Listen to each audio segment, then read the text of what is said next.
Ladies and gentlemen, we have some hospitality in the back. If you'd like water or cookies, an evening treat, feel free.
Good evening and welcome.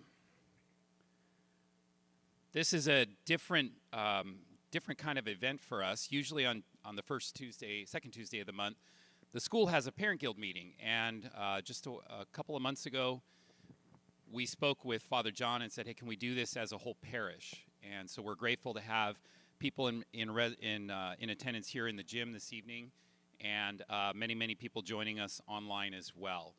If you don't know who I am, my name is Joe Sikoani. I'm the principal here at our parish school, and I work closely with Father John when it comes to the security of our entire site, especially when it comes to the 300 kids that we have at our school every day. So we're excited about this evening. Just a bit of a disclaimer, especially for those of you who are online.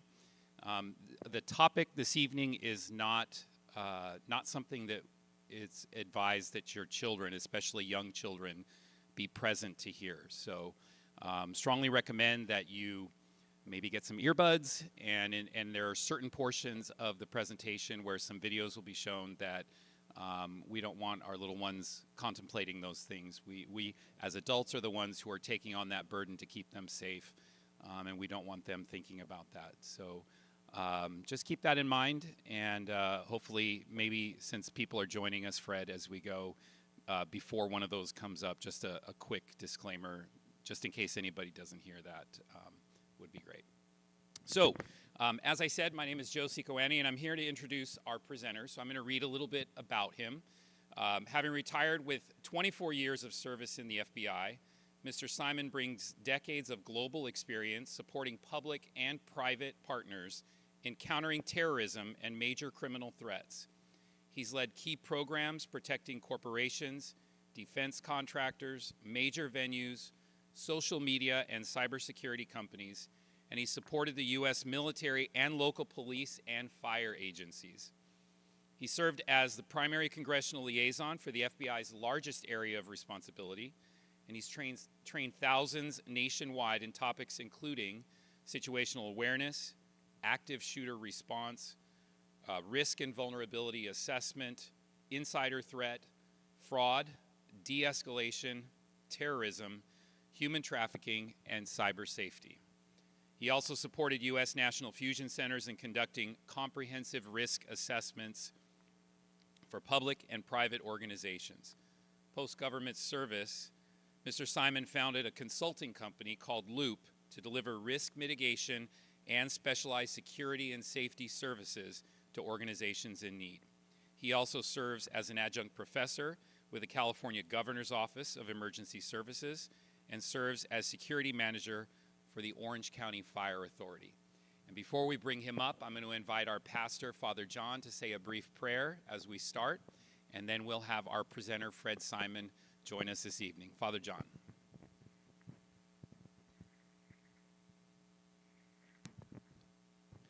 Well, thank you all for coming tonight and coming online as well to be a part of this very important aspect of our community of safety. We really want to have eyes and be very much aware of our need to keep everyone safe. So let us begin with a prayer in the name of the Father, and of the Son, and of the Holy Spirit. Amen. Lord God, as we begin this new year, we ask for your blessing to come upon us, to allow us to truly be aware of the gifts of your grace upon us, the gifts of the Holy Family, whom we recognize as the true inspirations of the safeguard of our families. We ask that you truly inspire us with your gifts of faith, and truly allow us to truly be aware of our need to safeguard the lives of all of our community, from our children to our adults to our seniors, to make sure everyone is safe and able to join us in our community of faith here to worship in faith and in truth. And we ask for the Lord Jesus' blessing upon us this evening as we pray. Our Father, who art in heaven, hallowed be thy name. Thy kingdom come, thy will be done, on earth as it is in heaven. Give us this day our daily bread, and forgive us our trespasses, as we forgive those who trespass against us. And lead us not into temptation, but deliver us from evil. Amen. And Saint Norbert, pray for us. Son and the Holy Spirit. Thank you, Father John. Just a reminder for those of you who've just joined us online, the content this evening is for adults, and so we encourage you to use earbuds and maybe keep this out of the view of the kids. And also, if you're online, the chat is open. If you have questions, you're welcome to put them into the chat, and we'll convey those to Fred. And with that, our presenter, Mr. Fred Simon. Let's give him a round of applause. Will they hear me online? No, they need the mic. Okay. So I'm not a big mic guy, but I will use the mic. I am very passionate about the topics we're talking about tonight, folks. I will employ some levity because that's just my personality, and I grew up in Brooklyn, and that's how my family is. But I assure you that although I don't take myself seriously, I take the topics very seriously, and as I said, I'm very passionate about them. I encourage you to ask questions as we go. I will stick around tonight after the presentation at the end of the 4 hours. Okay, just checking. At the end of the hour and a half, I will stick around as long as you need. I used to use the excuse so that my wife would have to put the kids to bed, but now they're all teenagers and they put themselves to bed. But I will still stick around and go in late tomorrow if I need to. I encourage questions, but you don't have to wait till the end, because sometimes I don't want you to say, yeah, 40 slides ago you had a question. I had a question about a slide you put up there, so please feel free to jump in at any time. We're going to be covering quite a lot of ground here tonight, in the next 4 hours. Did you see the way it moved, by the way? Look at this. See that? Okay. Do you like that? I gave a guy $800 to show me how to do that, because when you're 57 years old, you don't know how to do that without a young guy showing you. So our agenda, I'll just step out of the way here for a moment. Situational and Vulnerability Awareness, SVA. The OODA Loop, by the way, I come from an organization that uses a lot of acronyms, so I will employ them a lot just to sound interesting and mysterious. You will know what all these acronyms mean by the end. In fact, the first one right there, it's given to you, right? But you'll know what OODA Loop and all these other ones mean by the end of the hour and a half. Pre-incident indicators to violence, that is, de-escalation and conflict resolution, and then we'll talk about predators and keeping our kids safe. Again, heavy topics, right? So here we go with the jokes, right?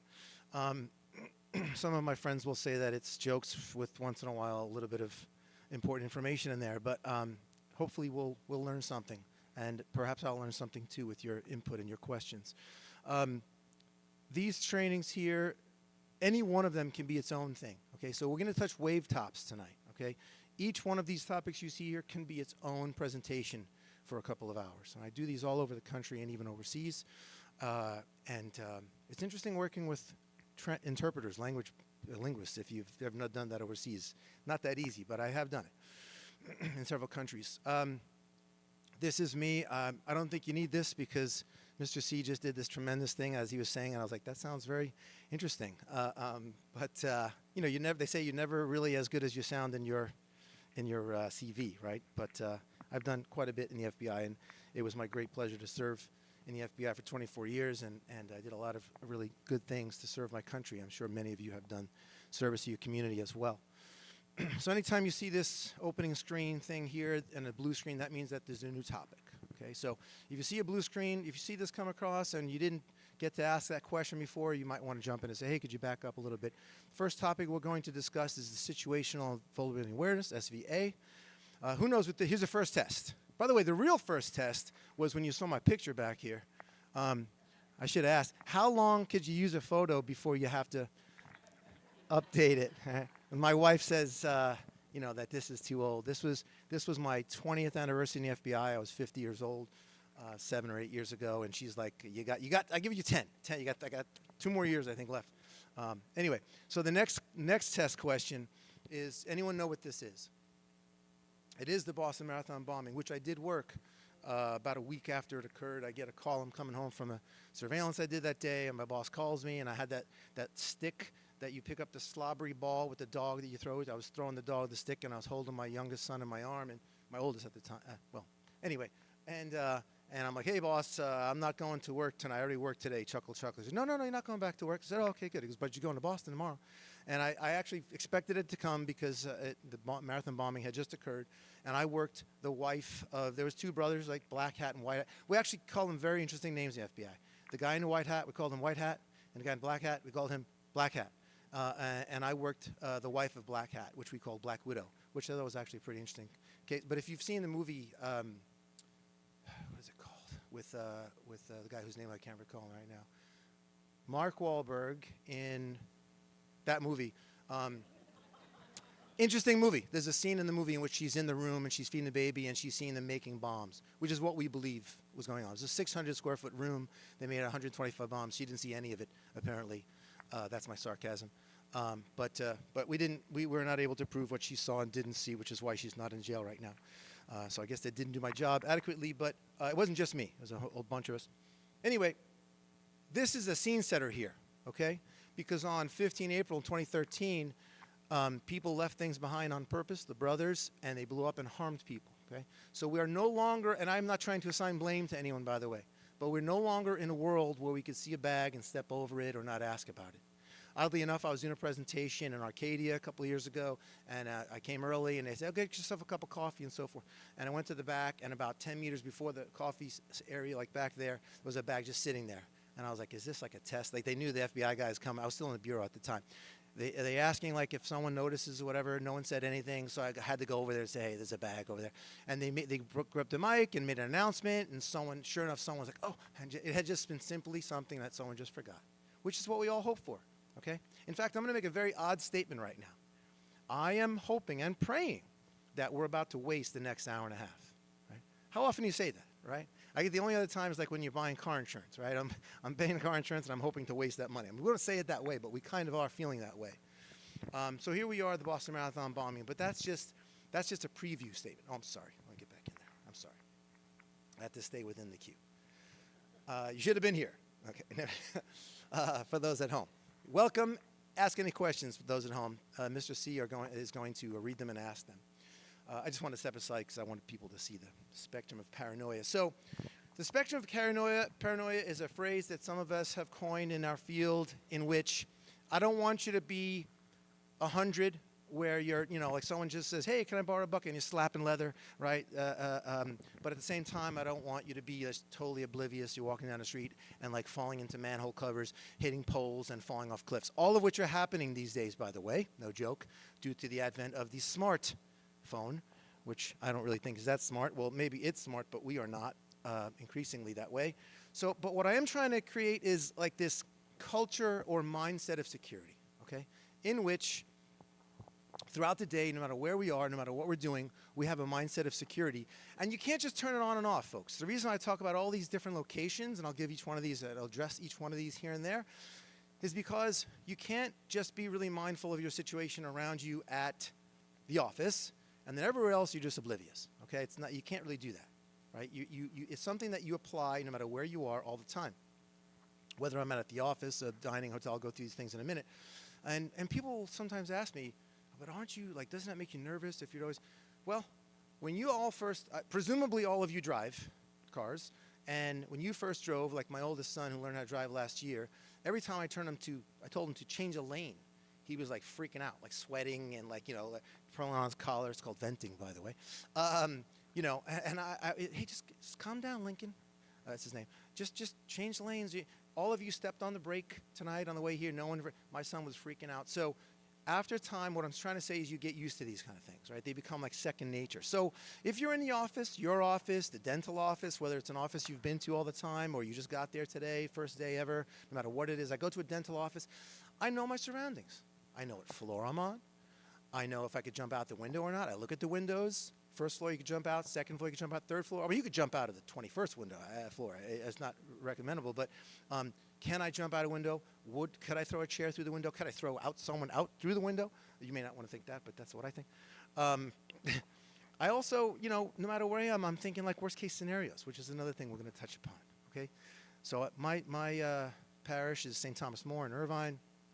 last April, Easter time, we walk on to the parish grounds, and they're doing the toss across and the throw the thing at the thing, and the fundraisers, and the Chinese food's there, and the pizza's over there.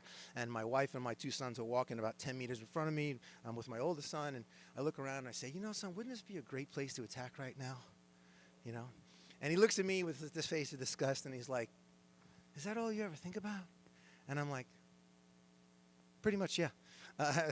But so you don't have to be that extreme, right, in that spectrum of paranoia, but you're in the office, you want to know where's what, what's where. I will tell you that more than 50% of people, statistically, only know one entrance in and out of their building. I don't care how big your building is. You could be in a building that has 400 people with 6 exits and entrances, and most of you in this room, I'm going to point you out. No, I'm joking. I only know one way in and out. Yeah, I know because I've been following each of you for the last. They told me who was coming, and I've been following. I set up surveillances. I'm lucky I'm happy you're laughing, because there have been sometimes I've had this presentation, people are like, I knew it. I knew you were following. That wasn't me. Anyway, so I'll go over these again really quickly. When I go into a hotel lobby and I sit there, all right, I'm looking at people. I'm sizing them up. We have a whole portion on body language. Restaurant, same thing. When I'm in a restaurant, go back here. I happen to tell, like a lot of law enforcement officers, I happen to sit with my back to the wall. I'm looking around. I'm sizing people up. When they come in, I decide if that person is a threat. It could be a potential threat. Now, am I profiling people? Of course I am, to some degree, right? My mother is a big, fat Italian lady, 83 years old, with running sneakers because she still wants you to think she's athletic. She's not killing anybody, right? There's not a lot of 83-year-old overweight Italian women hurting people, right? I can't say it's impossible. Not likely. But military-age man from, say, 16 to 36, right, there's your prime. So at my church, I'm one of the safety ministry people, and that's what I'm looking for, right? So I'm looking for people who kind of who raise some kind of awareness, and I'll discuss a whole thing on body language and looking at people's behavior. When I go to a store or a bank, I walk around the perimeter. When I'm at your Albertsons or your Piggly Wiggly, depending on where you are in the United States, I'm looking up and down the aisles for people who may be potential threats. What does that mean? It's 80 degrees out. A person's wearing an outfit from neck all the way to their ankles. They're wearing a big black outfit, or they're carrying a big backpack, right? Why would you need a big backpack? And now it might just be the homeless person, or whatever's the appropriate word for homeless these days. I know it changes like every 6 months. It's California after all. My house of worship, or something like that, or even like a theater or something like that. I like to sit in a place where one of the places that is exit, like the far left corner, for example, in my church, is a place where people don't typically come in. The door's closed, but you can go out, which I like, being able to exit if need be. That's something I suggest, being near an exit, but not somewhere that many people come in, because you can't keep an eye on every single person coming in, especially if you're security minded. Theme parks, wasn't that about a week ago where someone tried to get into the line? Have you heard about this? I don't want to mention Disneyland's name, but there was, because I couldn't when I was still in the FBI. Disneyland. Someone steps in and someone says, hey, man, we've been waiting in line. Boom, bang, boom. The guy beat the guy up, all right? Now, in that instance, someone came within about a minute and a half, some security personnel. But some years back, there was a fight where the people were rolling around in the street on the ground for 8 minutes. And you know how they have really good video of it? You know how? Same way they have really good video of the Parkland shooting in Parkland, Florida. I was giving a presentation on active shooter when that occurred. You know how they have the video? Anyone have an idea? A pole camera? No. People are shooting other people, not at Disneyland. I don't have my phone right here. And someone is recording it, okay? In Disneyland, they're fighting, rolling on the ground. They're recording it. The shooting in Parkland, they're recording. All other shootings, how do they have video of the people shooting it? Unless it's from, top of that's a mounted camera. So here's a quick tip, number whatever I'm up to, maybe 1, I don't know. If there's a shooting going on, or someone's harming someone else, or fighting, don't stand there and record it. Right? Now, I know a lot of you are thinking oh, you don't have to tell me that. Well, apparently I do, because there's great video of these things going on. Schools, we have one right here. I am a fan of fences. We actually talked about a year ago or less, 6 months ago, about some fences around here. I like fences. Even an old guy like me can defeat a fence, right, climb over it, but when someone climbs over a fence, it looks kind of odd. So if you see someone climbing a fence, whether it's at your home or at your neighbor's or the school or whatever it may be, please report it to someone. Driving, I like to keep, and I'm going over these really quickly, ladies and gentlemen, because this is usually this one portion is usually a whole presentation. So we wanted to get as much to you as possible. When I'm driving and I come to a red light, I like to keep at least the whole car length between myself and the car in front of me at the red light. I know that all of you, because I've been following you, you go right up to the car in front of you and your bumpers are almost touching, right? And then you beep as soon as it doesn't go. I leave a good amount of room, and my sons are always asking. They know now, but they used to ask, and it's because if a person comes over right to my window, presents a weapon or screams or yells or whatever, I can slap on the skinny pedal, that's the gas, and move out of the way, or at least, even if I just give myself 10 feet of distance, then I'll throw it into park and bail out of the passenger side door, close the window, whatever it needs to be. But I like to keep room around myself. When I go to a museum or a gallery, these are places that you go to enjoy the, the art, right? You're not going there for security purposes. So you should be mindful of the art. I want you to. Don't ignore the art. But when you go from room to room, mental note, there's an exit there. There's an exit there. And these, I'm actually pointing out the exits here that you already know, I'm sure, because you paid attention as you came in. And there are security personnel, like every few rooms. Hey, just so you know, sir or ma'am, back 3 rooms there's a dude, he's wearing a red jacket, he's kind of acting weird and so on and so forth. Let people know, okay? See something, say something. Walking down the street, I had a client, very big company, that this company's app is on most of your phones right now. I won't disclose this one because they're a client. They had a guy who lived very close to his office, and he was walking home. This time of year, it gets dark early after work, and as he's walking through, he sees a bunch of people, and he feels like they have to, like the hair and the neck set up in the back of the neck, and but I don't want to be judgmental, like I am, by the way. So he walks right through the middle of them, and they're all smoking and joking, and they start pushing him around, and a fist comes out and breaks his jaw. And he said to me, "Why would they do that? I wasn't judging them." Okay. Well, turns out it doesn't matter if you judge them or not. If you feel kind of weird, by the way, that's your amygdala. Anyone notice you ever go to a very expensive hotel, and the first night you can't really sleep that well, right? It's a nice bed. Why is that? Because you're in a new place, and your Cro-Magnon caveman brain is telling you, you don't know this place, there could be a saber-toothed tiger, right? Now, probably isn't a saber-toothed tiger around, but your brain doesn't know that, right? We still have a bunch of time to go before we figure that out. So if you feel something weird walking down the street or anything else, cross the street. You're pulling into the gas station, and there's a couple of vagrants there, and they look like they're bothersome, whatever. Just don't wait till the E. I had to tell my son that E doesn't mean enough gas. Don't wait until that point. Drive to somewhere else and get safe. So this is a video from a real bombing. You're not going to see any blood or guts or anything. This may be a time if you want to have other people, kids out of the room. You won't see any bad things, but this is the Easter Sunday bombing in Sri Lanka, in which 8 locations were bombed simultaneously. Several of them were churches. Many people did die. Look at this person and tell me what you see that's kind of odd. Backpack. How big is the backpack? Well, they estimate that backpack weighs like 85 pounds. If you notice, he's leaning over, right? Why would you need an 85-pound backpack in a church? Okay? You don't, is the answer. Well, unless you're going to bomb it. Okay? Also, this video, right previous to when this happens, he like bumps into a man and his daughter because he's totally oblivious to his surroundings. Right here. Almost bumps into these people. He's got this 1,000-mile stare, this tunnel vision, this auditory exclusion, all these things that we have when we're in a bad time. But then he calmly walks into the place and detonates himself.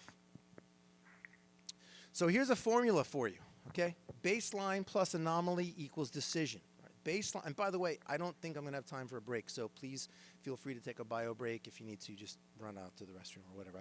I won't be. You do not have the capability of offending me. So baseline plus anomaly equals decision, meaning, well, I'll just give you this example, okay? Anyone know where this is? This is Times Square, New York City, the place of my birth. I mean, I wasn't born in this corner, but in Brooklyn, not far from it. So this is 2 a.m. on a Tuesday, right? Same place, right? What's that, right? So when I see this, I wonder what could be the good reason, because I always go to the good possibility, right? I always give the benefit of the doubt. And what could be the bad reason? So can anyone give me a good reason why this would possibly be? I mean, not a good reason, but something that's not a threat.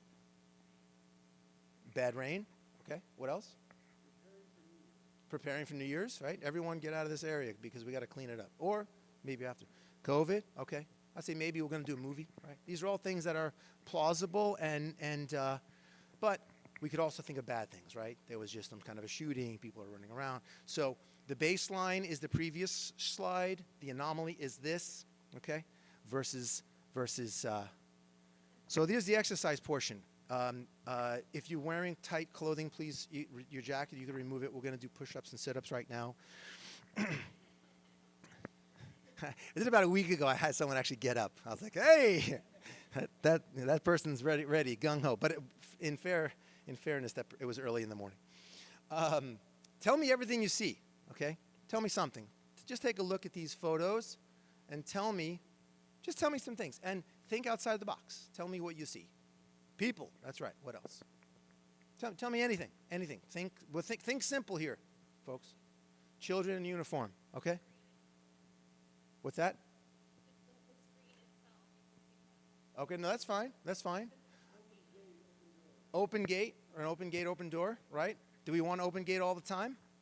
No. But this tells me that from looking at this, I'm going to use my investigator experience. By the way, I noticed that thing is trash only. The way I know is because it says trash only, and right under it, it says trash only. So I went to the FBI's investigator school, and I learned that that's a clue. So I see a bunch of kids on the bottom right coming out through school. It looks like it's the end of the school day, right? I look at a situation, and I make assumptions. So by that bottom right photo, kids walking out of school, what time do you think it is? Right? Now, could it be noon and they got off half day that day? Yes, but most likely, more times than not, you'd be correct. I also look at the sun, the way it's angled, and so on and so forth, the shadows, which is not much of in that shot. But top right, these are all normal day kind of stuff, right? Okay, bottom left, by the way, is in the church, okay? Now some potential anomalies, okay? Just like the New York Times Square thing, here are some things that could be a good reason for them, right? Right? There's no basketball game going on. There's no. Are we in this room, by the way? Yeah, right. Right. There's no. The kids. It's a Sunday or Saturday. No one's around. There's no kids. Why are there no kids on that playground? I don't know. Maybe it's chow time. Lunchtime. Maybe it's early, first thing in the morning, and so forth. The shadow is rather long, so it's either first thing in the morning or late in the day. I look at something and I make a whole bunch of educated guesses on what I'm looking at. So you have to turn decision into action. When you decide on what you're going to do when a situation comes up, we're coming into the OODA loop part in a moment, because decisions can be, they can be completely, they can hold you back. I can't think of the right word I'm looking for. But making a decision can sometimes go like this, right? You want to go one way, you want to go the other, and it can be very difficult to make a decision.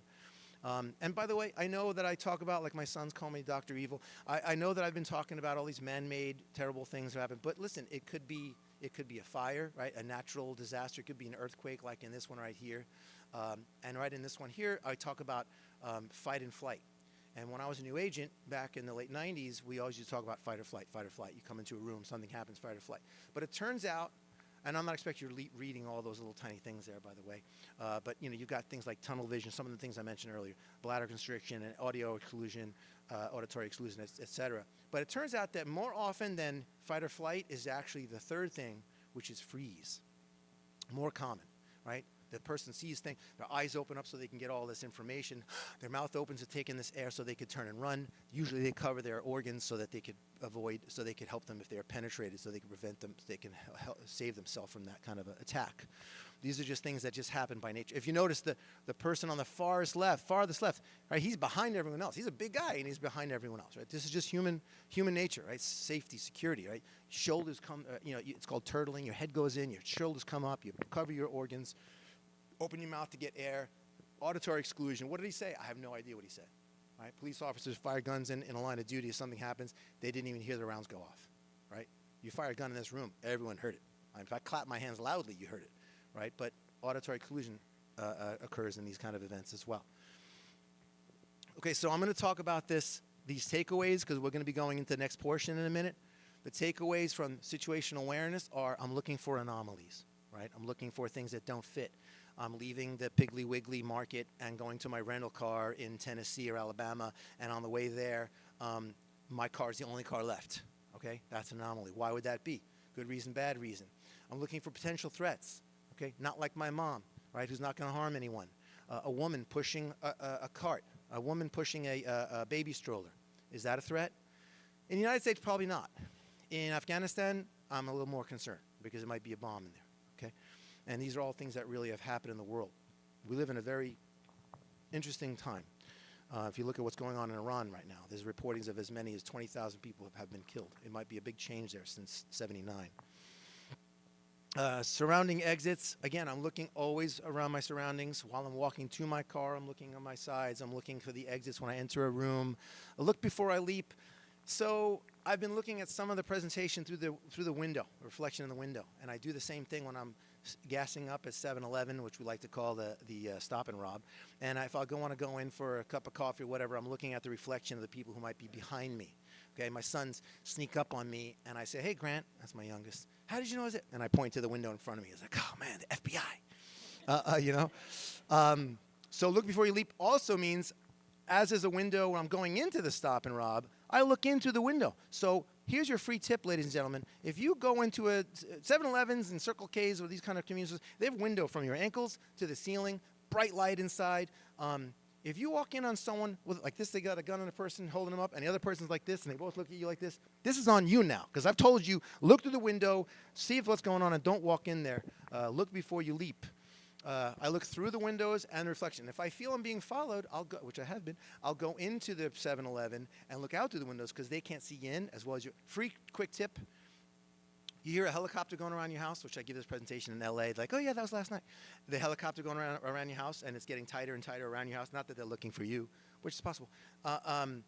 When you hear the helicopter going around, turn all of your lights outside on, which you should already have, and then your lights in the house off. Yes, off, because they can't see in, but you can still see out. And if they do come in your house, God forbid, at least who knows your house better than you or them? Most likely you. I say most likely because you never know.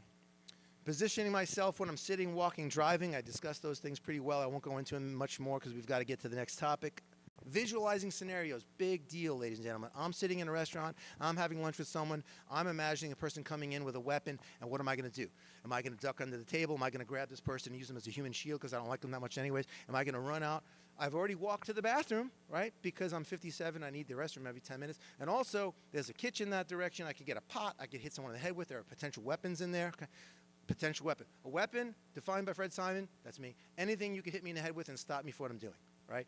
The objective of a weapon, whether it's a gun, knife, a saw, I mean, any kind of hatchet, and I've seen all these weapons, by the way, in the street, but the purpose of a weapon for someone like us trying to save ourselves is not to kill another human being. It's to stop them, right? Police officer takes the gun out, and just a mere view of the gun, the person says, says, "I give up." I got it out already. I might as well. No, it doesn't work like that, right? It's just whatever stops the person from doing what he or she is doing. Wide-angle vision. I'm walking to the car in the empty parking lot at night. I'm looking all the way left and right as far as I can to get an idea of what's there between me and the car. Danger area, I'm certainly looking for danger areas. Like I pulled into the gas station, and there's a person in the gas station. They look kind of iffy. They come walking up to me. I would rather have gone to another gas station. And please trust that subconscious or gut feeling or spidey sense or whatever it is whatever you want to call it. Okay, really good book called The Gift of Fear by Gavin de Becker. If you're interested in reading, very good book. Has examples of gals that were abused in various ways, and in each example they highlight exactly how they knew what was going to happen before it happened, but they didn't want to think it, kind of thing. So more on that, but new topic, the OODA loop, which is relevant to situational awareness, but it's its own thing. And OODA, as you can see here, stands for observe, orient, decide, and act. Observe does not necessarily mean with your eyes. You could have heard a bang, you could smell smoke, but some kind of observation, okay? And then you kind of orient yourself. I heard a big bang. Oh, there's workers outside, right? Now your decision is, okay, I don't have to do anything and act, which is nothing. But you hear a big bang, you're on the 5th floor or you're on the 2nd floor of your work building, and there's a big bang, and then bang, bang, bang, right? Some other things, right? If it seems like it might be a potential threat, now you have to orient. That's not cool. Then you decide, I'm going to get out of here because that big-nosed FBI guy told me to get out a different exit. And then you're going to act, which one do you think is the most important of all of them? Well, actually, they're all important, but you need all of them. But the act is pretty big, ladies and gentlemen, because you could go through all the other three things, but if you don't act, then you're in trouble, right? So I'm going to show a video here of a real situation in which the man with the gun shot in a school in northwestern United States. He actually just shot with that rifle. It's actually a shotgun, excuse me. He did harm people, and he went into this lobby of this other building, and one of the guards that was off duty, an unarmed guard who's on his break in the gym, no shoes and socks on, sees him on the video and says, holy cow, he's in this building right now. And he realizes that he's loading. He's reloading because shotguns usually have to be reloaded after a couple of rounds.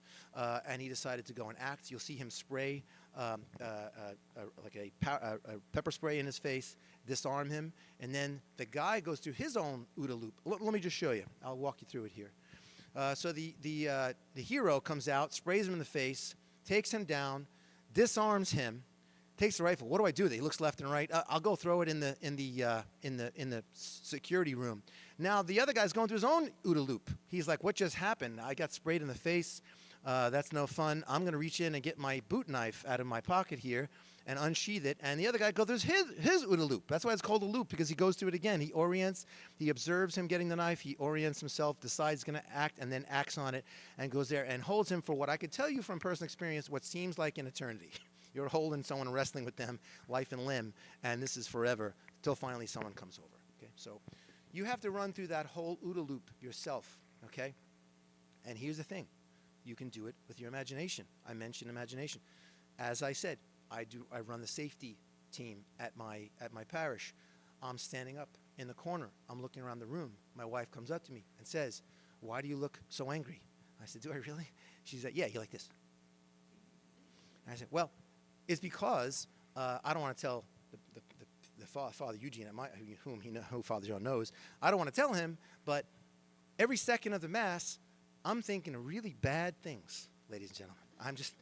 I'm picturing someone walking up toward Father Eugene, and I'm telling you, he ain't going to make it, okay? He's not going to make it. It's going to be a bad day for this person, okay? And that's not a fun thing. So you have to think of your own OODA loop, your own kind of thing you would do. Maybe not necessarily what I'm describing, but in the restaurant, in the classroom, in your office, in whatever it is. What would you run through those things so that they're not, when they actually happen, you're responding to what you've already prepared. Now we'll talk about pre-incident indicators. I'll stop for a moment if anyone has any. How are we doing on time? Where is my phone? Thank you. Any quick question before we go into the next topic? We're blasting through a lot of information. Orient. Yeah, meaning to orient oneself, like, what am I doing? Where am I? What should I do? How do I act? Which, by the way, it can become crippling. I have to ask you for times if I don't find my phone. I hid it from myself quite well. Okay. Uh-oh. Oh, because I touched the HDMI. I grabbed my phone. Father John, say something. Do a prayer. My screen is on.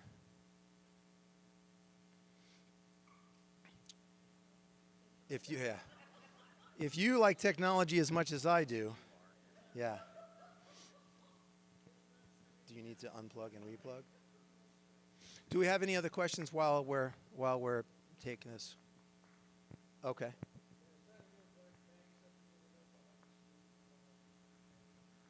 This guy right here? Oh, no, that's just my bag.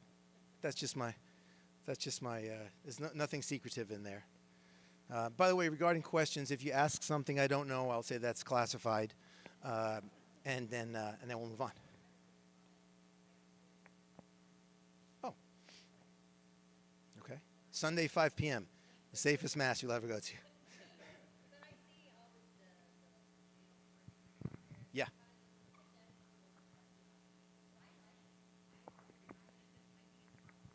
Thank you. Tell my wife. I'll introduce you.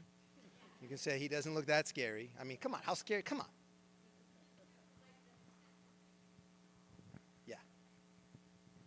Father Eugene's all about. He's all into it.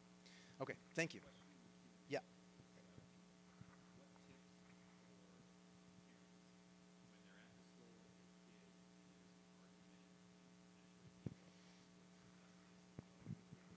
Away from the situation. So unless you have situations coming about in two locations, which is very uncommon, that's like a terrorist attack, very uncommon.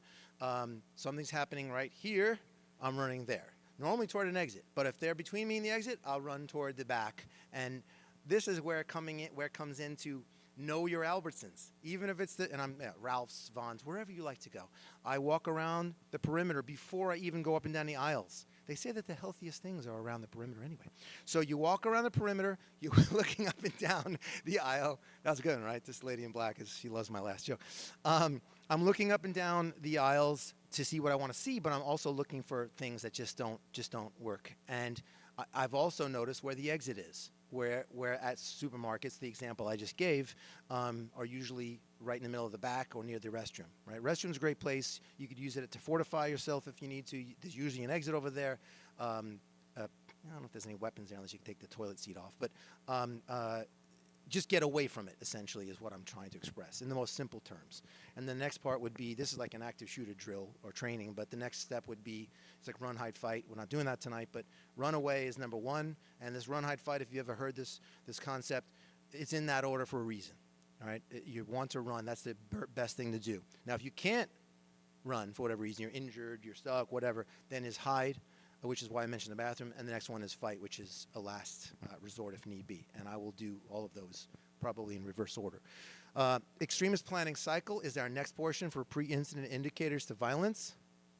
And if I touch this, I'm going to unplug my changer and plug it back in and say a quick little prayer.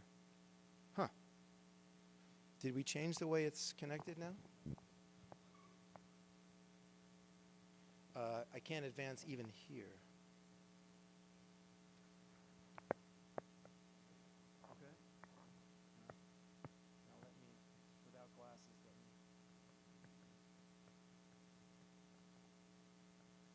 hold on. Yes.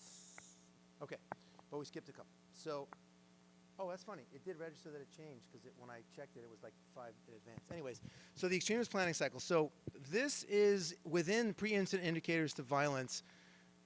This is interesting and important because studies show that pretty much, listen, every rule has an exception, but with very little exception, every kind of violent act, the bad actor, runs through some form of this extremist planning cycle, and this is like the most common version.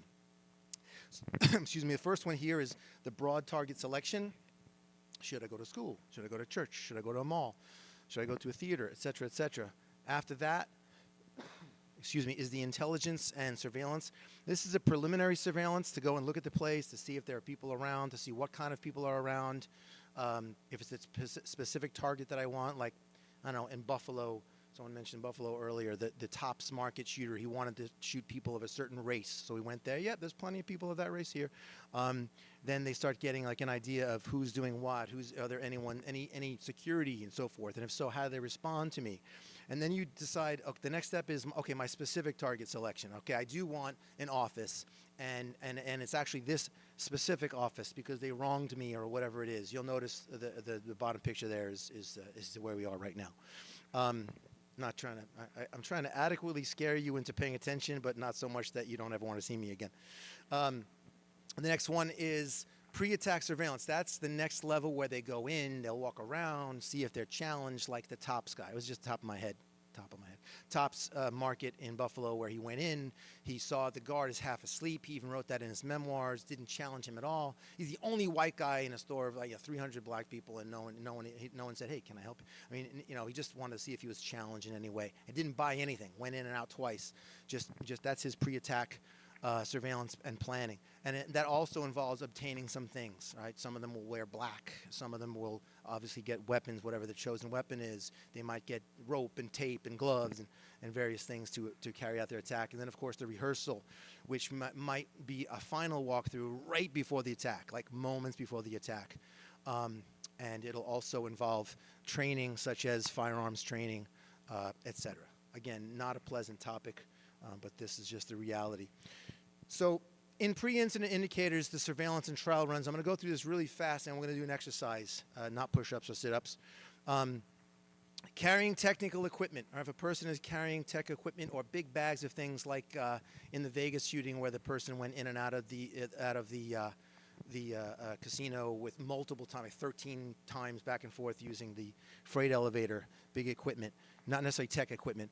Highlighted maps or sketches, repeated visits and loitering, like at the TOPS one that I mentioned earlier. They go back and forth. This happens a lot in churches. People notice the same person multiple times before something bad happens. Like, I think I saw this guy last Sunday, right? Which is why I want to know, in my safety team, we have a dedicated WhatsApp thing, and if they see a person who's kind of interest kind of thing, we share it with everyone. So this way, if the guy was always there at the 9 o'clock mass and I see him at 5 o'clock, if there was no communication, I wouldn't know. So it's good to look for the same person again and again. Setting off false alarms that happen in multiple cases, but the one that comes to mind is in Stoneman Douglas High School in Florida, where he set off an alarm.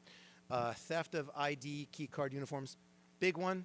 If I go and I steal a firefighter's uniform, it gives me kind of like carte blanche to like walk into any kind of a scene without people, being unchallenged.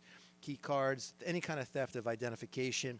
And as of late, since a lot of shootings that have occurred in the last decade have been people are like tacked out, wearing tactical gear of some kind. They get the gloves with the knuckles like they're like on a SWAT team or whatever. It's quite common. So those are things that are kind of concerning. So here's the next exercise. AI, right? Show me a couple frogs for stretching. Here you go. I want you to tell me everything you see. So we're going to look at a video. If anyone thinks the acting is great, I'll tell my buddy Bob. He's one of my partners. He's a former CIA guy, and he always wants to know if he did a good job, if he gets a Grammy out of this. Take a look at the video and think simple when I say, tell me everything you see. I'm going to have you folks answer and point out some things that you see that you think are of interest, okay? Go.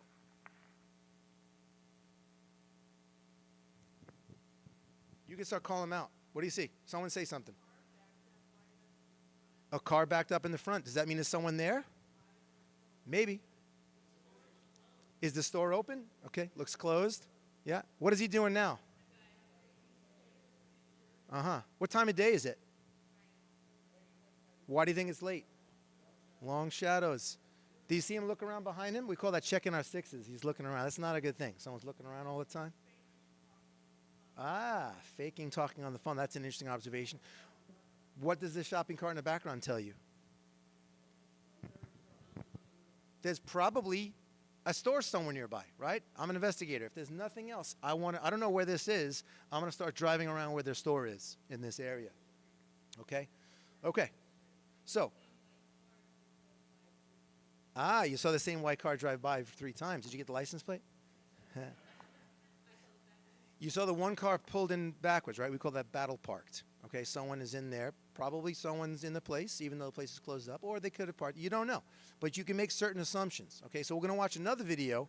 I want you to do the same exercise, okay? Because what I'm trying to do is train your eye and your mind to look for things and to pick things out. By the way, anyone notice what color he was wearing? God bless you. By the way, the blessing, you get 2 more. Only 3 a night. That's it. All black. What else? Anything else that you noticed about him? What race? White? All right. Is that relevant that he's white? Only for description, right? It's not like, oh, he's a white guy, he must be bad, or anything. Fill in the blank, right? A little heavy set? I'll tell Bob. Okay. I'll tell Bob. I'm not going to tell Bob. He's one of my best buddies. We do classes together. We do training together all over the world. We're going to Saudi Arabia this year. Yes, of course. He's wearing padding. Yes. No, for descriptive, completely correct for descriptive purposes, right? I did have a case where something occurred and the gal did not want to say that the person was black. She said he was wearing a hat.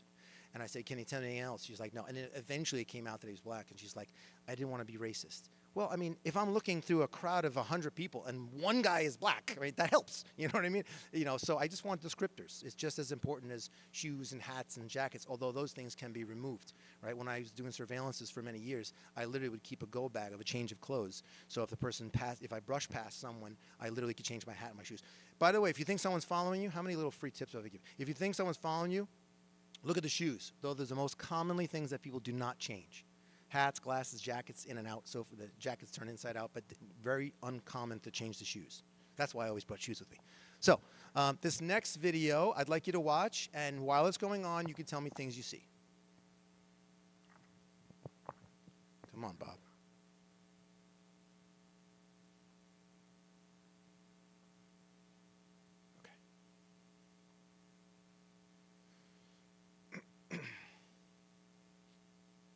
Time of day?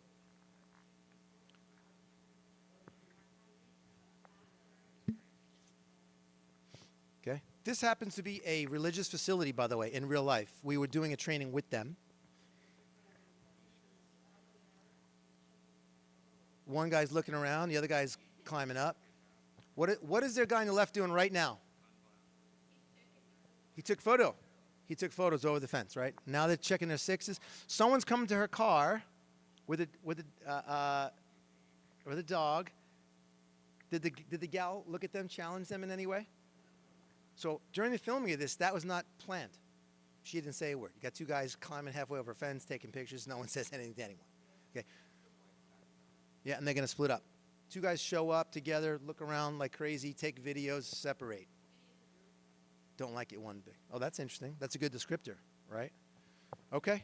We're going to do one more. Yeah, he's got a boonie hat, it's called. Yeah, green hat.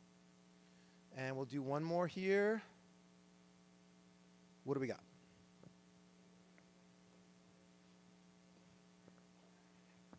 Yep, we've got my buddy.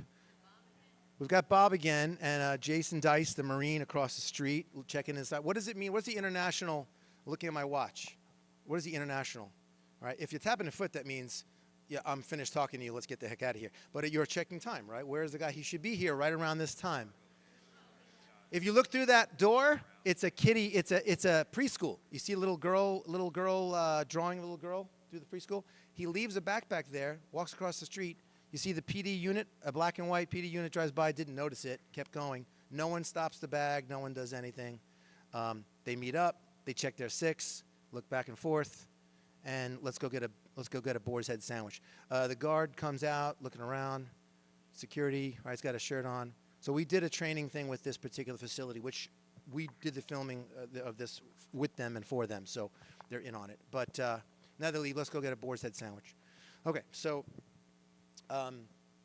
anything else? Anything else that you thought was interesting? Anything at all? Pardon? They were dressed similarly. One of them was wearing like tactical kind of pants, right, with lots of pockets to stow stuff, right? Today, in the time, sunglasses, okay, which is a good descriptor. In today's world, you're talking to someone across the table and they look at their watch. It could just be, oh, my son said he wants to get driven to the gym or whatever today. It could be a message. But in my time, you look at your watch. That's actually a way to tell someone, I've had enough of you. Let's close this meeting, right? So I'm just looking at body language, which we will discuss in the next portion. Sorry, the next portion after this portion. De-escalation and conflict resolution. How are we doing on time, Mr. C? All right. Roger. Okay, so these are techniques that have been developed by the FBI's Crisis Negotiation Unit, which I was on early on in my career. We have these 5 different topics here that are the behavioral change stairway. I will take one in turn, each one in turn. The first one is active listening, okay, which you have to make a person really feel as though they're being heard, right? We've all been on the phone with the phone company, or the gasket, whatever, and they're like, and as soon as you finish talking, you didn't even finish the period on the end of your sentence, and they're like, oh, I understand, Mr. No, I wasn't even finished talking. You were just waiting for me to stop talking for you to talk. I don't feel as though I'm really being heard, and you'll hear that phrase from people. You want to give them with empathy, different than sympathy where you feel bad for them. Empathy implies that you're kind of feeling it with them, right? You want to at least give them the feeling. And if you're not the right person, by the way, to feel this, and you don't feel as though you're doing it adequately, get someone else who does, all right? It doesn't have to be you. But this is the objective. Rapport is making that connection. Right? You see the puzzle pieces, right? It's making that connection with the person to make them feel just more so that they're being heard. The next portion is influence. Only after to this position here can you work toward influence, toward solving the problem. You cannot skip the previous 3 before that.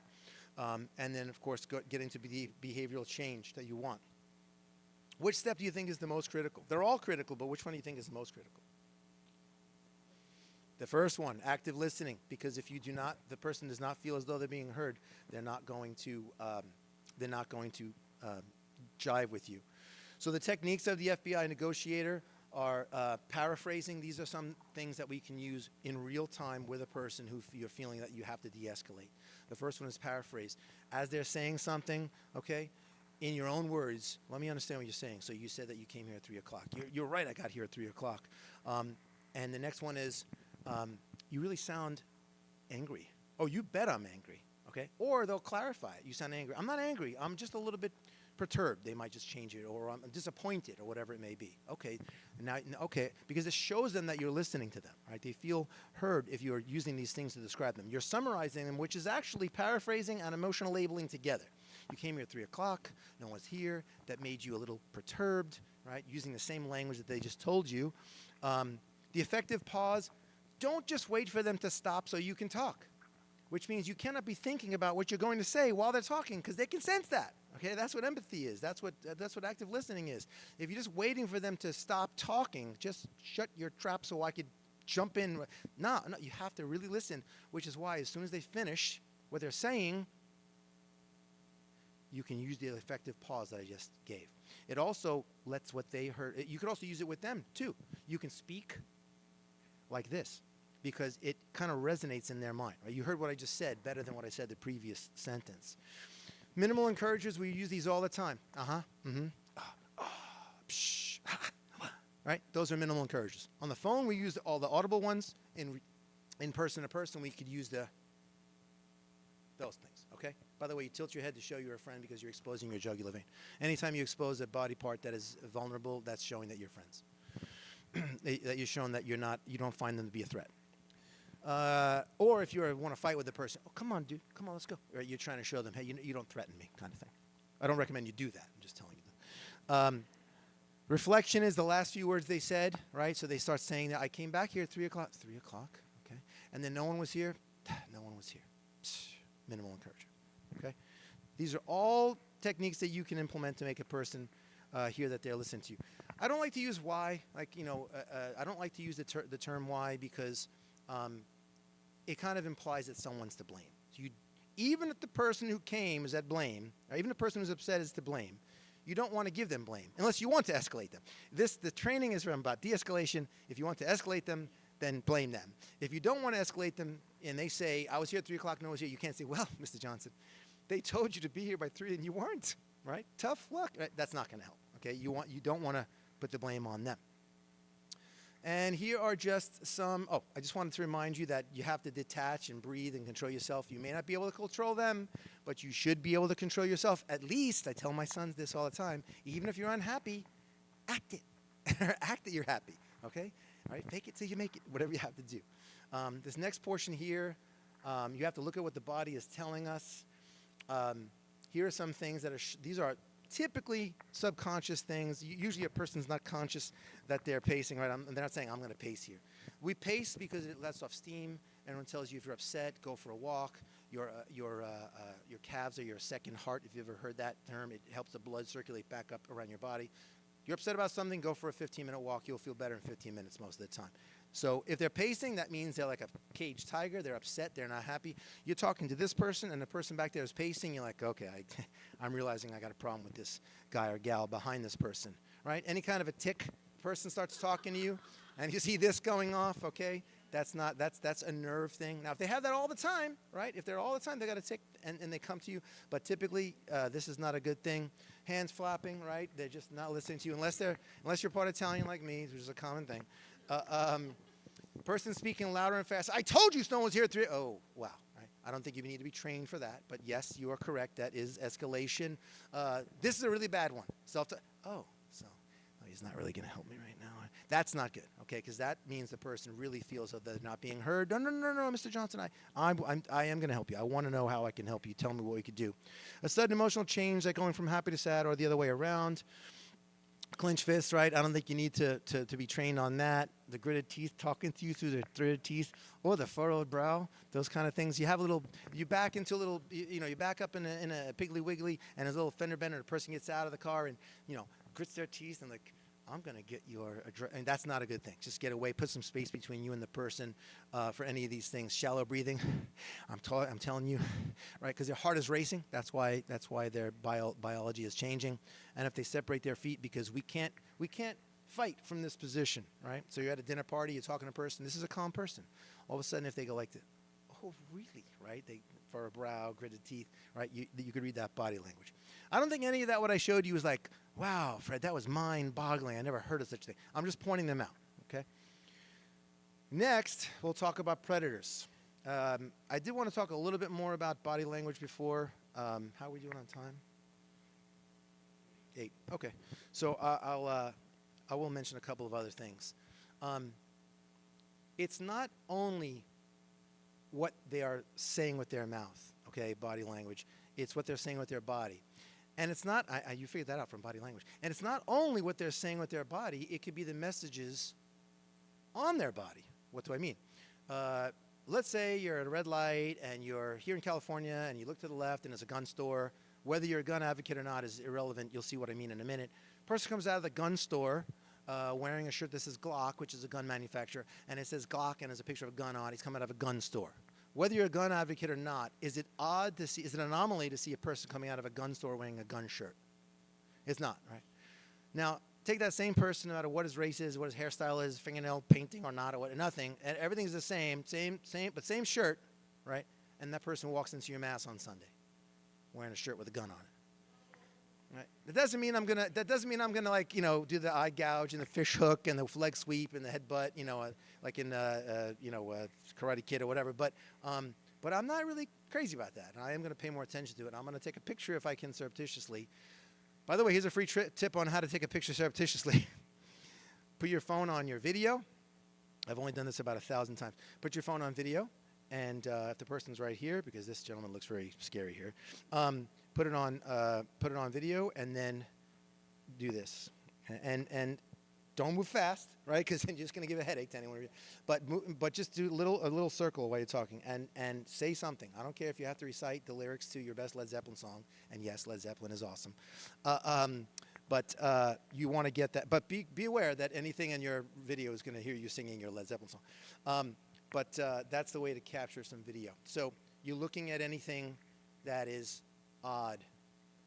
And yes, what I choose to wear is actually a behavior or a language. It's more of a behavior because I chose to wear that. I chose to wear what I'm wearing right now, right, from head to toe, because I want to provide a little bit of an effective seriousness or professionalism, right? I didn't show up wearing like my athletic, like what I'm going to wear to the gym tomorrow morning, right? I mean, I could have, right? But you'd think it different. Like, why is he wearing that, right? So it just depends on what you are, what message you're trying to convey. Okay, so time-wise, we're pretty good. I don't know why my phone is always hiding from me. I'm gonna try to get there right on time, and if anyone wants to stick around for questions at the end, I'm sure there will be, and I welcome them. We'll talk a little bit about predators. Interesting, the wolf in sheep's clothing kind of thing, right? Which exists, and I've seen these people because I have worked crimes against children. Crimes against children is something I worked prior to having my own children, and I understand why they encourage agents who don't have kids to work it, because if you do work it and then you start working these cases in which these people are doing things with young children, not 15, 16, 17 years old. Not that that's okay, by the way, but it's very disheartening. And they can be potentially violent as well because they don't want to go to jail like anyone else. So recognizing warning signs, keeping your kids safe, and this may be a portion that you don't want to have the kids around there at home, as Mr. C was mentioning earlier. Here are some things that you might potentially notice. The first one here I have listed is sudden secrecy, right? Where your child, your teen used to always share with you things like, my son who's 19, my oldest son, he still shares with me the most open things. I'm like, I didn't tell my parents that kind of stuff. It's interesting. So I'm looking for a change, right? It's the same thing with that BAD, right? That the baseline plus anomaly. So if his baseline is always telling me and always keeping up information, then suddenly going to secrecy, that's the kind of thing that I'm concerned about. The next one is unexplained gifts or money, all right? Hey, where did you get that? Oh, one of my friends gave it. Well, you can definitely dig into that. Of course, the younger the child, the more you need an explanation, right? Why would a young child have money or have someone give him or her gifts or money? If the child is withdrawn from family and friends, this is why it's actually it's not a bad idea to have a decent relationship with your kids' friends, right? They come into the house, they come to visit. Hey, Caleb, it's my son's best friend. Hey, do you want something to eat? And you know, listen, I'm Italian Lebanese. They come into my house, they're going to eat something. Like at gunpoint, you're going to eat something right now. But I've got that relationship going because I want them to feel comfortable with me, and I want to notice any changes like I'm describing here. And if your child is changing or withdrawing from his or her friends, so another way to tell that is not necessarily. Let me go back a sec. Not necessarily that you noticed it with your child's friend, or he says something to you, or she says something to you, but my son or daughter used to hang out with these kids all the time, and suddenly they're not anymore. Whatever happened to so and so, right? If their answer doesn't pass the smell test, like that doesn't sound right, then dig in a little bit more. Next portion here is kind of related, right? Building current communication. This is something that is best done. If you haven't done it up until the child is 13 or 14, it's difficult. You still can, but you have to do it more slowly. But obviously, the younger the child is that you get into this, the better. But even if they're 20 years old, you could still start encouraging conversation. Hey, let's go grab a bite. Let's grab a cup of coffee. Sit down with me. Let's watch the game. Let's do whatever. And just ask questions. Ask something called open-ended questions. Open-ended questions are a question that you cannot answer in one word. Okay? What's your name? Jim.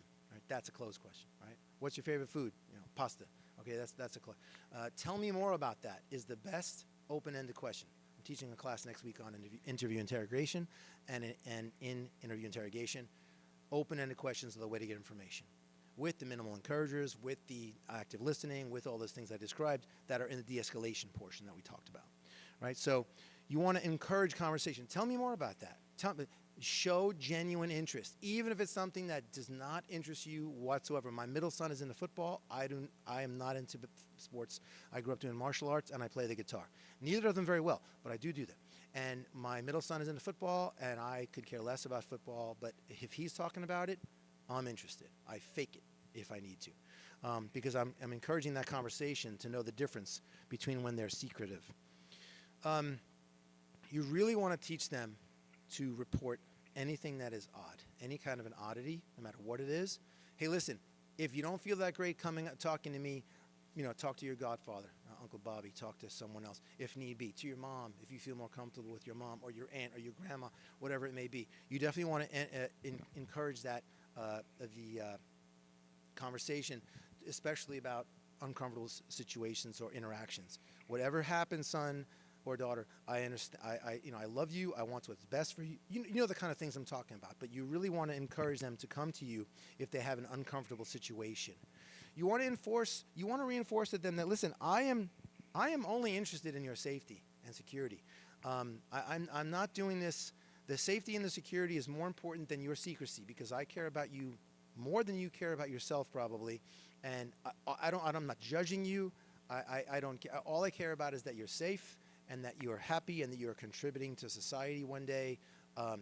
These kind of things to show them support, and that you're just interested in their safety. Some practical strategies here that I've put together for you are, and very simple, right to the point, are monitoring activity and setting boundaries. This is mostly in the internet realm. Okay, as I'm sure you're not surprised for me to say this. Yes. People could approach your child on the street or at the schoolyard or whatever. Yes, that can happen. But these days, overwhelmingly, it's more commonly happening online, where a person is getting into some chat room or some kind of a thing and portraying themselves to be someone different who they are. I've worked cases where the person told them that they were also a 15-year-old and the girl was 14. Not also, they were 15, the girl's 14, and arrange a meeting. And I could give you numerous examples where these 12, 13, 14-year-old individuals came out to meet with the person, right? And then boom, now there's I have this one video that I want to show because it's kind of scary, but I'll explain it to you, where they told these parents, hey, we're gonna lure your kid in through a Facebook chat to get into one of my cars. There's no way my son and my daughter in this case is going to get. This is true. They did it as a test. There's no way my daughter is going to answer that and get in a car with some guy she doesn't know. Okay. Do you give us authority to? Yes. Go ahead and try. Knock yourself out. And the next video is she's coming out of the house because her parents are on date night. She's 13 years old, and she comes out of the house, and the kid who texted her said, my brother's driving. I don't have my driver's license. I'm in the back of the van. Pulled up in a white panel van. I mean, it just looks like, it looks like some out of a Hollywood scene. And she gets in the van, and then they grab her. She starts screaming, and it was her parents in the back seat. Right. So you just don't believe some of these things can happen, but you need to monitor their activity. Yes, get into their phones. If they're a child, presumably you're the one paying the bills, and the rule in my house is if I'm paying the bill on the phone, I'm going to be aware of what you're doing, and I can randomly, at random times, what are you doing right now? What are you looking at? I'll go into their room that's with the closed door. I'll give 3 knocks as I'm opening, and I'll like, show me what you're doing right now. Why? Because I'm Dr. Evil, and I want to know everything that you're doing, and I'm going to set boundaries. You definitely want to teach them safe and unsafe behavior. Don't just assume, please. There are people who just assume things all the time. In the world we're in now, hey, son, don't send a picture of your privates, okay? I cannot tell you, any of you doctors, anyone a doctor, right? The doctors get that call. You know, my son, he just fell and he hurt his stand. Okay, I don't get that call. I get, hey, my son sent a picture. I'm like, okay, let me guess. It's this, right? And like, yeah, as if I had a crystal ball. I also get the calls of someone I know sent $80,000. Let me guess, it's your father, right? He's 75. Okay, I've heard them all. But in this case here, you've got to tell your kids, listen, you're 15 years old, right? You're 13 years old. In 7 years from now, you may not want your future boss to see that picture, okay? So be careful of everything you press send on. The only good thing about AI, and I hate technology. I wish I was dead by like 1995. At least I would have listened to Soundgarden and some other good bands. But modern technology, the only good thing about AI is now at least you can say, yeah, that's not me. That's someone. That's my head on someone else, right? That's the only good thing about it, right? The plausible deniability. But just let's not get there to begin with. And if you have any of these problems, by the way, grab my business card, call me, we'll figure out a fix. I tell my sons, I could fix anything except death. You bring me anything that you've done, you let me know, I'll fix it. Maybe not right away, but we'll fix it. I just can't resurrect. I'm not Frankenstein. And I'm not Jesus. So that's the only 2 things. The only thing I can't do is resurrect. Role play scenarios is a good one. If you could get your child, teen, to have these discussions with you, let's imagine that. Let me give you a couple scenarios. Dad, come on. I know. Just listen. Would you do this for me? I'll do something for you. You want to go to Chipotle? Whatever it is. This is what we're going to do for the next 10 minutes, right? Just get them used to that open communication. Sir. Yeah.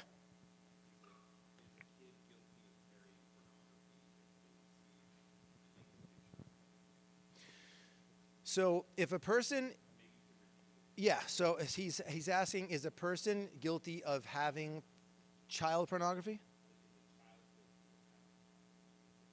Is a child guilty of having pornography if someone sends it to them? So the answer is it kind of depends. If someone sent me, I'm a child, I'm 13 years old, and someone sent me a photo, it's going around the whole high school, and it's a naked picture of this girl who's on the cheerleading team. I mention this because this really happened in my son's high school, right? And I just get it, I'm like, oh gosh, right? And you report it, you do something with it. You have to encourage your kids to immediately, it would not be their fault in that case, right? Unless there's a series of text messages saying, send it, I want to see it, right? But if they have it, someone sent it, and they look, and then just get rid of it and report it, okay? That's the wisest thing to do. Okay, now listen, I'm aware, kids are kids, and if you think I sound like a dummy now, imagine me 40 years ago. That's 40 years dumber ago. If I got a picture, who knows what I would have done with it. So if you have it, and then it's 24 hours later, 3 days later, a week later, a month later, it's still better for them to say, hey, listen, I got this. I didn't know what to do with it. I made a bad decision. I kept it. Now, obviously, if they start collecting photos such as that, then we've got a real problem. But if a kid has an isolated photo of one, naked picture of a real person that they know or don't know or whatever, it's not really going to be, it might be up to the school if it's on school grounds. But so distribution is a different thing, especially if it's child pornography. So if it's a naked photo or an action, a person in some kind of a sexually explicit act or any kind of a naked thing of a child, meaning a minor, then it actually is a federal offense. You have possession, which if it's one photo and someone sends it to you and you're not watching it anymore, it's not a big deal. But if you have 6,000 images of prepubescent children doing sexually explicit acts, which was the first time I testified in front of the grand jury, that's what I had to testify against, and I had to view all of them to say that was there. Distribution, which is the example you gave, which is a no-no also. Manufacturing means you're the one taking the pictures, right? Those are the three most common charges, federal charges, and they are serious, especially the second and third. The first one is possession. Mere possession is a charge, but not with one photo. It's if you've got I've had people entire hard drives full of these images. So yeah, employing common sense here, right, is important too. Kids definitely need to be encouraged. Hey, if someone sends you a photo that's wrong, let me know. We'll figure out what to do with it. Do not send it on, okay? Do not send it on, including if you're being threatened. Send it on, or I'm going to kick your butt, or fill in whatever the blank is. Okay, come to me. Tell me what the threat is. We'll take care of the threat. Right? Bullying or whatever it may be. Okay. So there is a whirlwind of information in the last hour and 18 minutes, right? Yeah. And I would like people to remain for the next 15 minutes or so while we get some questions out, because I guarantee you that the question you have, by the way, this body language means precision. This means okay. If I turn it, this means precise. I want you to hear exactly what I'm saying. Precision. All of our politicians do this all the time. This and this thing they made up, so they can't point at you. So ask a couple of questions, and then after that, I will remain as long as you need. I'll give you a business card if you need, not because I need extra business. I'm actually doing quite well because the world is on fire. But I'm happy to help. Sir.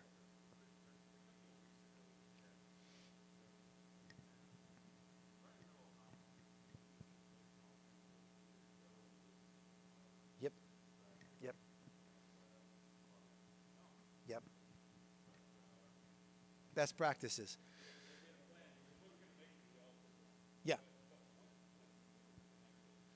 So, yeah, so the question is, we're at Mass, and somewhere during the middle of the Mass, during the homily or whatever else, it may be someone speaking, maybe reading a reading or whatever it is, a quiet time, and someone starts getting up and doing mass disruption, whether that's yelling, whether it's snorting, whether it's, whatever it may be.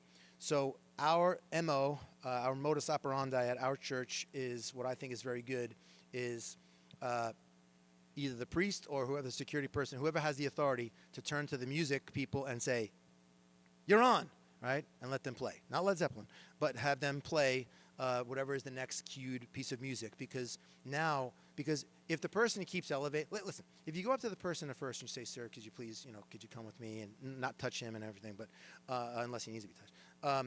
And then he comes down, then you're golden. Right? But if let's assume in the situation that you're describing that he escalates and you can't calm him down, cue the music. You can have something described earlier with your pastor where, hey, this is what we're going to do, and then he could cue it, or you can designate the authority to play the music should the ushers request that. But I have found that we've had that happen, and I have found that the music playing gives you a couple of moments to try to escort the person, call the cops. Police will probably be there. The police response is pretty good. You call 911, and hey, someone disrupting a mass. Do you know that this person's going to do after that? You don't know. So I believe that someone disrupting a mass causing a problem is a 911-able offense. I just turned 911 into a verb, but you know what I mean. You can call them, and most police departments, especially in Orange County, will reply. I say Orange County specifically because LA is even more on fire than the rest of the world. And like, is there someone with a knife sticking out of their chest? No, then we'll see you in a couple hours. But it's something it's worth. Music. Now you have 3 minutes, 5 minutes of music, or if you need to, just play it again. Right? Play it again, Sam. And you have more time, and it could be some semblance of normalcy. Sir.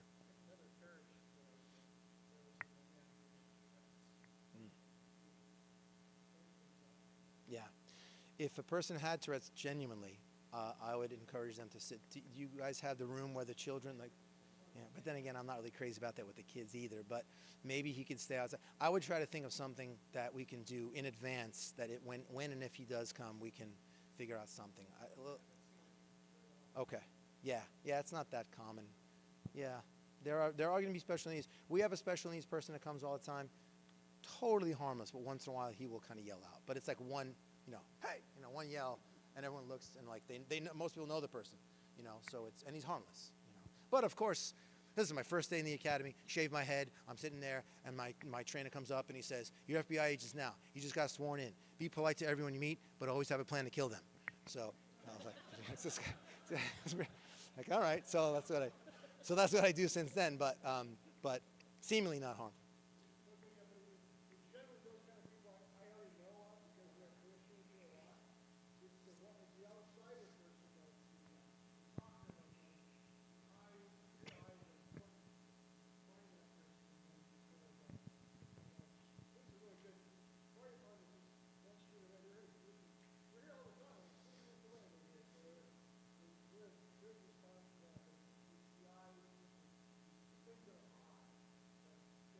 The anomalies. Have any of you, whether it's your church or the school, are you familiar with the concept, the First Amendment auditors? Okay, so to relieve some of the mystery of this is a person who is testing their First Amendment rights. They will be out in front of the church. They'll take out their phone and they'll go up to you and they'll record you, right? I've seen ones where like they're online, right? And exactly, they're rage baiting, right? Person's getting there, Listen, I have 3 kids. They used to roll like a SWAT team, right, with all their gear and whatever. I'm opening the thing, taking out the thing and opening up the thing. And the kids, hey, could you stop recording me? And the guy's like, no, all right? Well, gets the license plate, that kind of thing. Now, these are people who my dad, who's a former New York City cop, would describe as people who need to have a big punch in the face. But what my dad used to say is we're not always the people who can punch, because there's cameras everywhere today, right? So even though I acknowledge that there are people who deserve a punch in the face, you can't always be the one to deliver said punch in the face. So these people are hoping that you will punch them in the face because then they're going to sue you and the church and your friend and your friend's dog and everything else. So if you're in a public space, out of the curb, right, they have the right to do that. We have a right. We each have a right to video record anyone in public space, right? Did you know that? We would do surveillances. We would conduct surveillances on people with barely having a case going because they're out in public. Are they going to private property? Different story. Okay, but if they're out in public, this is how I've surveilled all of you for the last 3 months.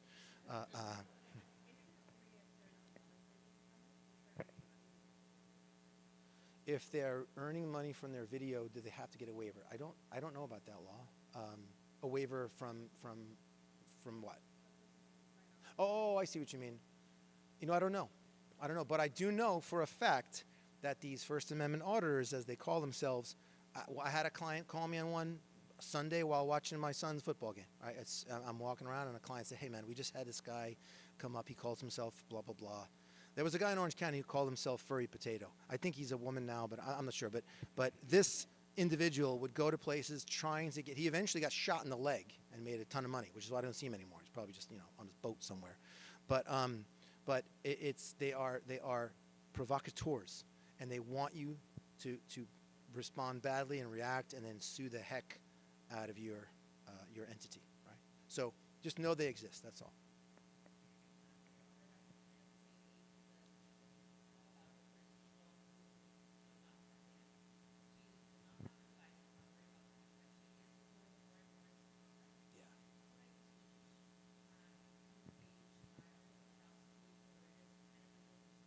Yeah.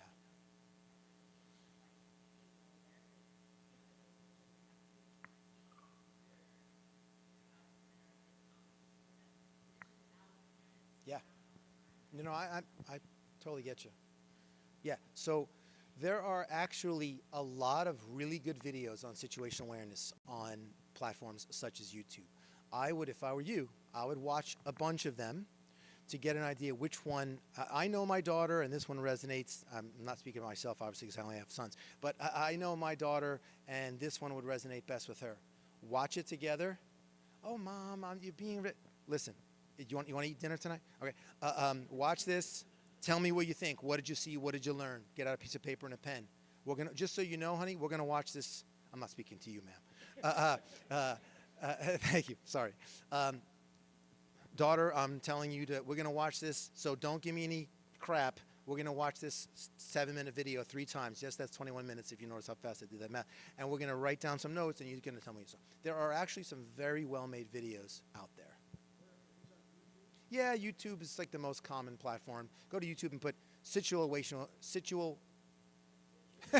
I only teach this for a living, right? Whatever that word is, situational awareness videos, and you'll see a ton of them come up.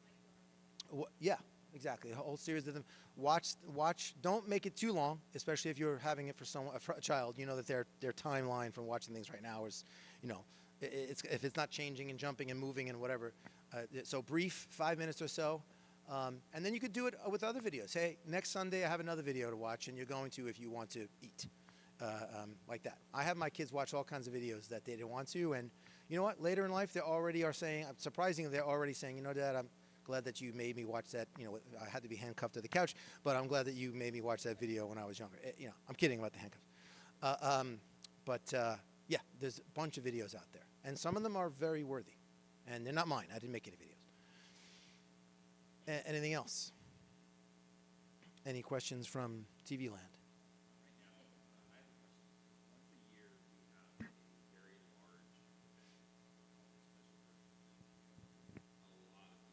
Okay. Sure.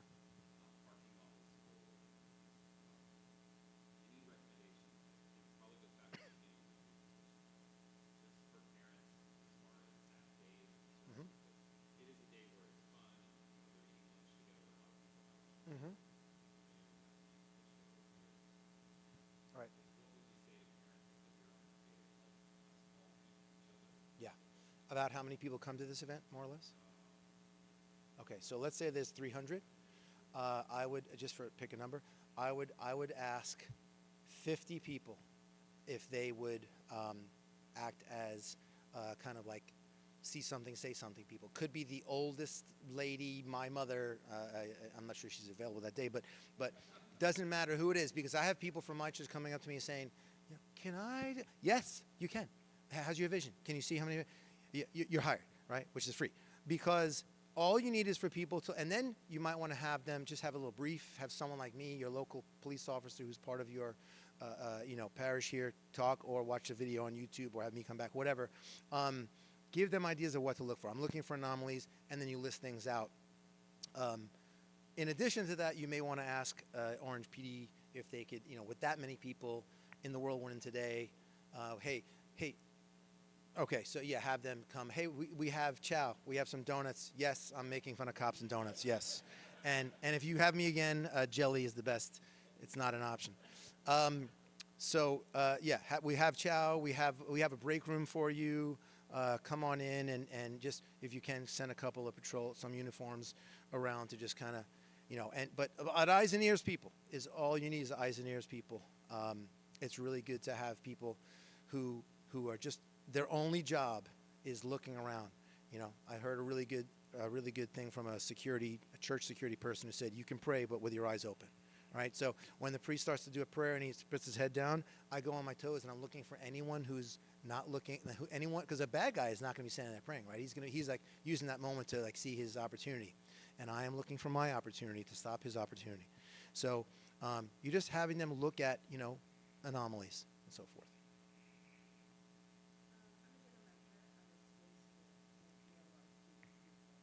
Sure.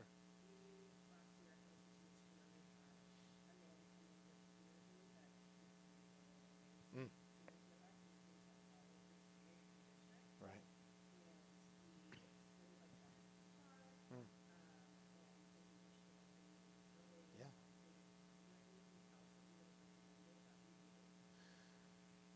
You could potentially, you have like, because you got a license plate and so forth, right? You could potentially, well, obviously you report it to the police, and have the police put out like something called a BOLO, be on the lookout. You tell your other people, hey, here's what we've captured, the photo. You have cameras, I assume. If you don't have cameras, get them.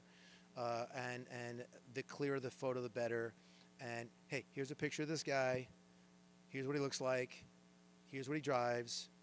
And if you want to go to the next level, you can hire a PI, private investigator, and have them run criminal history. Because the police may run criminal history, but they may not be able to legally share it with you, what they find. So you want to know about as much of the person as possible.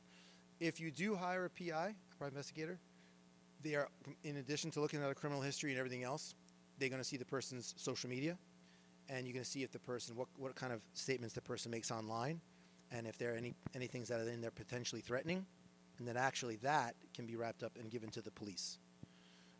So, just suggestion, just an idea. But I can give you some other ideas if you like. Grab a card.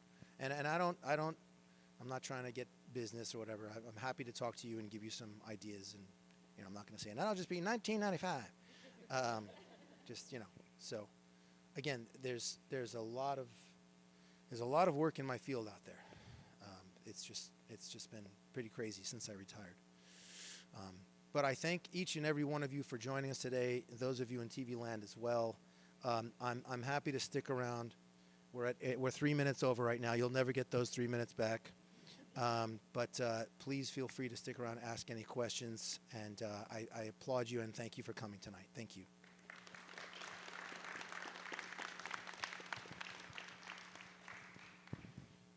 I can stick around with the mic. Yeah, the mic is good for those online, so you're welcome to stay if you're online.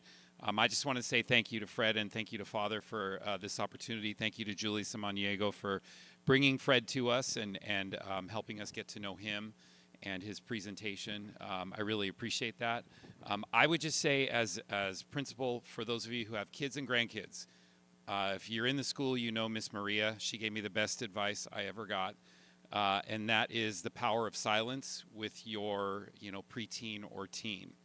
And the best place that she told me was in the car, no music, and she would say like a 99-cent burrito from Del Taco, and a drive, and the kids just start talking. And I tried it both with my daughter and my son, and it works like a charm. The key is they don't have things in their ears. A lot of that needs to be kind of set as a standard, that we don't wear earphones or earbuds when we're driving in the car, but they can't stand the silence, and they just start talking. And before you know it, as long as you're nonverbal and you, don't say anything, suddenly they're opening up and they're talking, and you're hearing things that you did not expect. So that can be a very powerful tool in a parent's toolbox. Try it. You'll be surprised. What is going on? Suddenly they're talking. So I encourage that, because I know sometimes with my kids, if I start asking questions, they're like, why am I being interrogated? What's going on? So I know, exactly. So thank you. I want to thank Fred very much. So he'll stick around for questions. If you're online, you're welcome to put questions in the Q&A, and we'll share those. And I'll just turn it over to the Father for a final word. Well, thank you all, everyone. Thanks for your eyes. Because I know in church, there's been a couple incidents in my priesthood for 27 years, and I've felt threatened, and it's been because of parishioners who've kind of stood up and said, "All right, he's not getting to the altar," and so I really appreciate that, your eyes and your love for the faith, and keep the eyes out and keep watching and keep us all safe. So let's ask the Lord to bless our night. In the name of the Father, the Son, and the Holy Spirit. Amen. God, we thank you for this evening, for us to gather to learn, to connect together, and to be observant of our surroundings, so that your love and your grace might be able to continue to be shared among all. Allow us to keep each other safe, to allow the world to come to know the Lord's love, and that we might put an end to war and conflict and division, but locally for us to be aware of your grace and gifts, that we might keep each other always safe. And we ask the Lord Jesus to bless us as we ask for the intercession of our Blessed Mother as we pray. Hail Mary, full of grace, the Lord is with thee. Blessed art thou amongst women, and blessed is the fruit of thy womb, Jesus. Holy Mary, Mother of God, pray for us sinners now and at the hour of our death. Amen. We always ask for the prayers for our mothers because, you know, whoever better to get through your son than through your mom, right? So ask for our Blessed Mother to bless us. In the name of the Father, the Son, and the Holy Spirit. Amen. Thank you all for coming tonight, and online too. Yeah.